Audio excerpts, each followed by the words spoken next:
Assalamualaikum warahmatullahi wabarakatuh. Ketemu lagi dengan Pak Awal. Untuk materi kali ini kita akan membahas tentang strategi perlawanan bangsa Indonesia terhadap penjajahan bangsa Eropa. Sebagai negara yang memiliki sumber daya alam yang kaya, tanah Indonesia sejak dahulu menjadi rebutan bangsa-bangsa di dunia. Menurut catatan sejarah, terdapat 4 negara Eropa yang pernah menjajah bangsa Indonesia, yakni Portugis, Spanyol, Inggris, dan Belanda. Kedatangan bangsa asing ini terkadang tidak dilandasi oleh semangat kerjasama, melainkan didorong oleh keinginan untuk menguasai, yang pada akhirnya membuat rakyat sengsara. Tak ayal, gelombang perlawanan terhadap para penjajah pun bermunculan. Secara umum, strategi perlawanan bangsa Indonesia terhadap penjajahan bangsa Eropa dibagi menjadi 2 pembabakan, yakni sebelum abad ke-20 dan setelah abad ke-20. Sebelum abad ke-20, gagasan tentang Negara Kesatuan Republik Indonesia belum berkembang, sehingga perlawanan rakyat bersifat kedaerahan.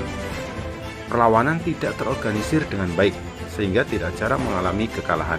Apalagi penjajah Belanda menerapkan strategi divide et impera, yakni politik untuk memecah belah.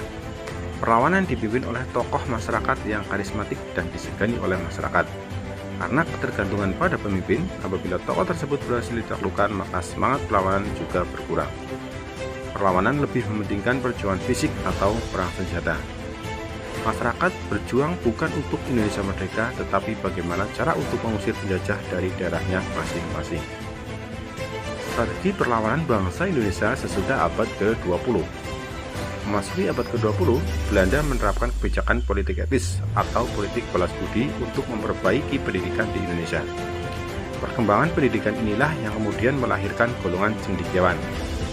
Mereka menyadari bahwa untuk menghadapi penjajah asing, rakyat harus bersatu dan perjuangan mereka harus bersifat nasional. Inilah yang dikenal dengan pergerakan nasional. Strategi lainnya yang digunakan adalah perjuangan menggunakan organisasi modern. Perjuangan kemerdekaan tidak lagi bergantung pada senjata, tetapi menggunakan organisasi modern. Perlawanan menggunakan metode perlindungan. Beberapa organisasi yang muncul pada masa pergerakan nasional adalah Budi Utomo yang berdiri tahun 1908, Serikat Dagang Islam berdiri tahun 1911, dan Indis Partij yang berdiri tahun 1912.